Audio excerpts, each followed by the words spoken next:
19 شعبان المعظم 5 ہجری غزوہ مریسی یا غزوہ بنی مستلق۔ مریسی ایک کنویں کا نام ہے جہاں بنی مستلق آ کر اترتے تھے اور وہ بنی خزاعہ کا پانی تھا۔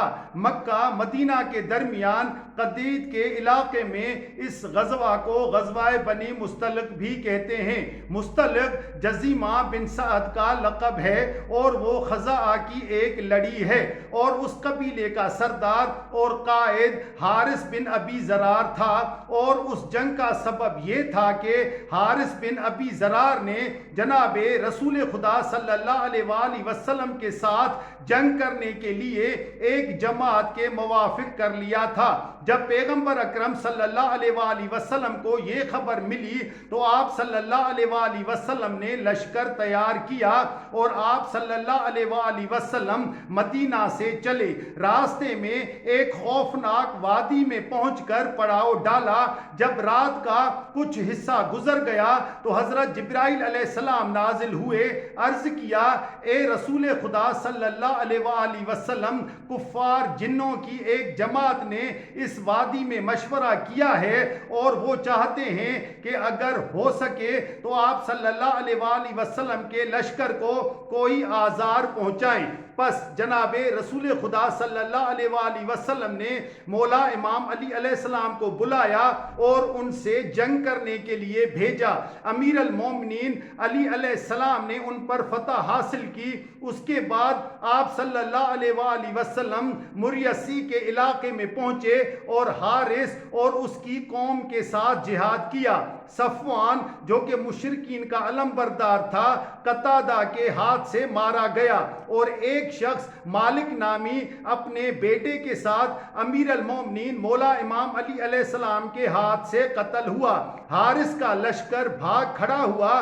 مسلمانوں نے ان پر پیچھے سے حملہ کیا اور ان کے 10 آدمی گرا لیے اور مسلمانوں میں سے ایک آدمی شہید ہوا۔ 3 دن حرب ضرب جاری رہی اور کفار کا ایک گروہ مارا گیا، کچھ بھاگ گئے اور باقی اسیر ہوئے۔ ان میں سے ان کی 200 عورتیں قید ہوئیں اور 2000 اونٹ اور 5000 بھیڑ بکریاں مال غنیمت لشکر کو ملا۔ ان عورتوں میں برہ حارث بن ابی زرار کی بیٹی تھی جو ثابت بن قیس بن شماس کے حصے میں آئی۔ ثابت نے اسے مکاتب قرار دیا کہ وہ برہ اپنی قیمت ادا کر دے اور آزاد ہو جائے۔ برہ نے جناب رسول خدا صلی اللہ علیہ وآلہ وسلم سے خواہش کی کہ مال کتابت میں اس کی اعانت کریں۔ فرمایا، ایسا کروں گا اور اس سے بہتر چیز کا تیرے حق میں دریغ نہیں کروں گا۔ کہنے لگی، بہتر کیا ہے؟ فرمایا، تیرا مال کتابت ادا کروں اور پھر تجھ سے نکاح کر لوں۔ اس نے عرض کیا، کوئی دولت اس کے برابر نہیں۔ آپ صلی اللہ علیہ وآلہ وسلم نے اس کے مال کتابت کی قسط ادا فرمائی اور اسے ثابت بن قیس سے لے لیا اور اس کا نام جویریہ رکھا اور اسے اپنی ازواج کی لڑی میں منسلک کیا۔ مسلمانوں کو جب معلوم ہوا کہ جویریہ جناب رسول خدا صلی اللہ علیہ وآلہ وسلم کے ساتھ مخصوص ہو گئی ہے تو کہنے لگے، مناسب نہیں کہ جناب رسول خدا صلی اللہ علیہ وآلہ وسلم کی بیوی کے رشتہ دار قید میں رہیں۔ پس جو عورت بنی مستلق کی مسلمانوں کی قید میں تھی اسے آزاد کر دیا۔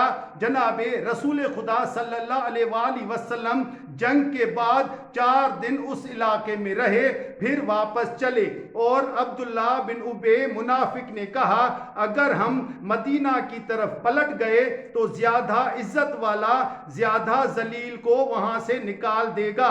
یہ اشارہ تھا کہ میں عزت والا ہوں اور معاذ اللہ جناب رسول خدا صلی اللہ علیہ وآلہ وسلم ہیں۔ زید بن ارقم جو ابھی حد بلوغ کو نہیں پہنچے تھے یہ فکرے سن لیے اور جناب رسول خدا صلی اللہ علیہ وآلہ وسلم سے آ کر بیان کر دیے۔ عبداللہ بن ابی جناب رسول خدا صلی اللہ علیہ وآلہ وسلم کے پاس آیا اور قسم کھائی کہ میں نے نہیں کہا اور زید جھوٹ بولتا ہے۔ حضرت زید آزردہ خاطر ہوا تو سورہ اذا جاءک المنافقون نازل ہوئی. حضرت زید کا صدق و سچائی اور ابن ابی کا نفاق آشکار ہوا.